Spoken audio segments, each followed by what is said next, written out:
Hey guys, and we're back with Bazooka in his robot mode.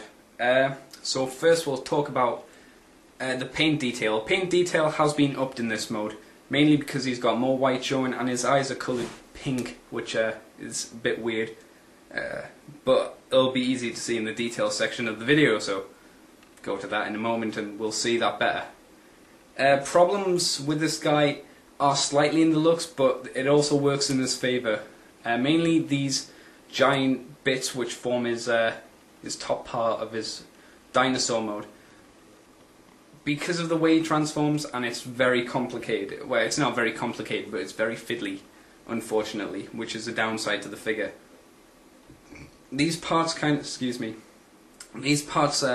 serve well to make the figure look really bulky and beefy, even though he's a really small toy. I mean, we just compare him to Fortress there. He's small, he's very small, but then Fortress is very big, but that's not the point, I guess. So for the paint, I would give it I'd probably knock it up to about a 7. The looks department, he looks great. He's easily, in my eyes, a 9 looking figure, because he looks really big, really buff, really beefy. Even with all this kibbly bit, and even though he doesn't have an extra hand, he's got his dinosaur head. I think it's quite cool because, you know, Megatron had the dinosaur hand, Transmetal 2 Megatron had the dragon head. One problem I will say with the look of this toy, I'm not sure whether it's to do with the look or something else, probably something else, but the way the head's been done, the ball joint in the back is very loose. It'll probably be more apparent, and I'll probably complain about it more in the next part of the video. But like I said, the look is easily a 9. What else? Articulation is slightly limited because of the amount of kibble and stuff he has on his back, so you'd need to say maybe, I don't know, say a 6. Because it is good, it is standard procedure, ball joints everywhere, just about. No waist ball joint, but everywhere else has a ball joint.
Sorry about that, the phone just went off right behind me, unfortunately.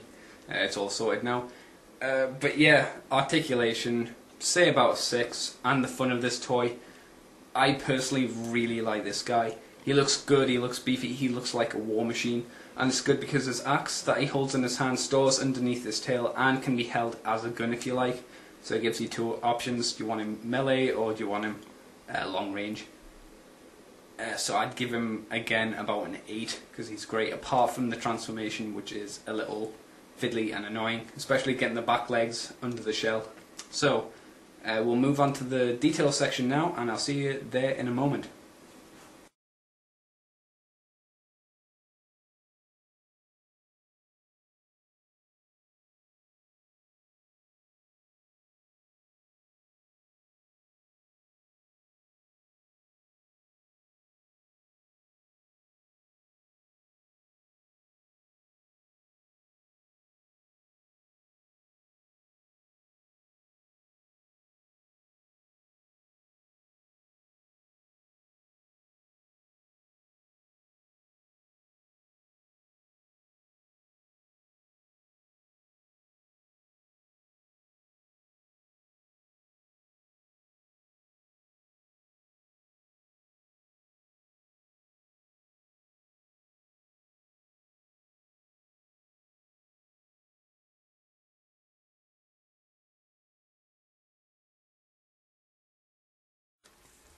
Okay, so here is Bazooka in his robot mode for the little details section.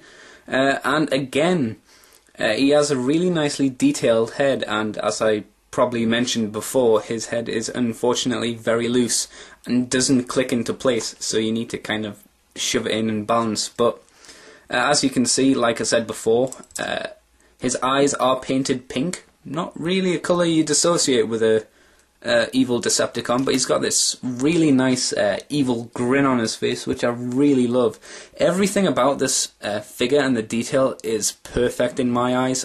He's possibly one of the greatest Beast Wars Neo figures I have. I just love him so much, mainly because he just looks rock, again, as I've said before, and I love how these little horns come off the side of his head. So even in the robot mode, you can tell that he's a heavily armoured guy, which is really good.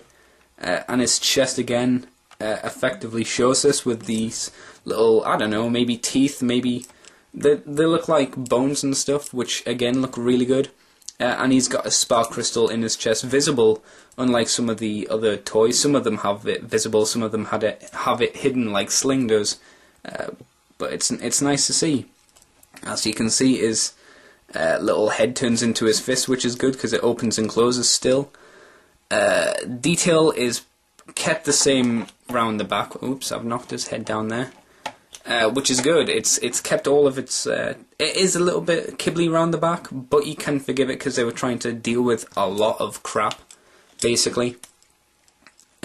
His legs have been nicely done as well. It's not just a leg, it's legs with, again, these little spiky rivets on, which is... his head keeps falling back. I really get annoyed by that. Which his body mode has... Sorry, his dinosaur mode has a lot as well. And the feet are really nicely done as well. They've got two parts on the front and the back, so his heels are really nicely balanced. Like most toys will not have a very big heel spur, and that's why they'll fall over, but this one, even though he's got a lot of back kibble, can stand up reasonably well because of these giant heel rivets, which is great. Arm detail is pretty much the same, so I'll just show you this one because it's easier to show. Very similar to the legs. All over, really. So yeah, I'm trying not to take up too much time. I don't really want to have this two parts, but it probably will be. I'd say get this guy. This is like one of the best Beast Wars Neo toys out there, I think. Especially for the price you have to pay for him, which isn't a lot. And it's not focusing for some reason, so I'm sorry about that. But anyway, thank you for watching, guys. And I'll see you next time for, I think, my first G1 figure from the auto assembly. So I'll see you for that next time.